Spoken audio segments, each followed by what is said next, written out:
Guanine, cytosine, thymine,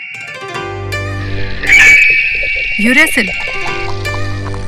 ये बात इतनी जबरदस्त क्यों है? बायोलॉजी में सीधा सा ये है कि डीएनए न्यूक्लियोटाइड से बनता है और हर न्यूक्लियोटाइड में ये 4 बेस में से एक होता है। डीएनए ही तो धरती पर लाइफ का जेनेटिक कोड है। पर सोचने वाली बात ये है, डीएनए बनाने वाला सारा सामान क्या सच में इसी धरती का है? ये सवाल क्यों? क्योंकि डीएनए के चारों बेस पहली बार मिले हैं एक एस्टेरॉइड पर। हाँ, रयुगु से लाए गए सैंपल में। तो क्या हम एलियन हैं?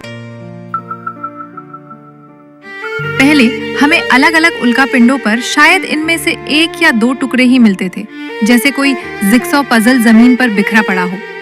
लेकिन ryugu के मामले में ये पहली बार हुआ है जब हमें किसी एक ही खगोलीय पिंड पर ये पूरा संतुलित सेट मिला है। ये ऐसा है जैसे किसी रेगिस्तान के बीचों बीच आपको एक पूरी तरह से भरा पूरा किराने का स्टोर मिल जाए। Delivery theory. अब यहाँ बात और भी ज्यादा दिलचस्प हो जाती है। ryugu बहुत पुराना है। ये उस शुरुआती दौर का है जब पृथ्वी और बाकी सौर मंडल अभी-अभी बनना शुरू ही हुए थे।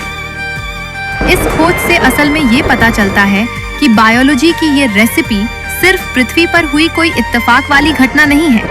ये एक कॉस्मिक स्टैंडर्ड है।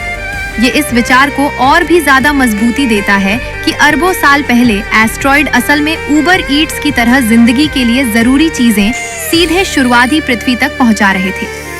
तो हाँ, हम यहाँ तक कैसे पहुंचे, ये रहस्य अब और भी ज्यादा दिलचस्प हो गया है। हो सकता है कि हम सचमुच उन तारों की धूल से बने हों जो स्पेस रॉक एक्सप्रेस के जरिए हम तक पहुंचाई गई थी। सोमवार की सुबह के लिए ये विचार कैसा रहा?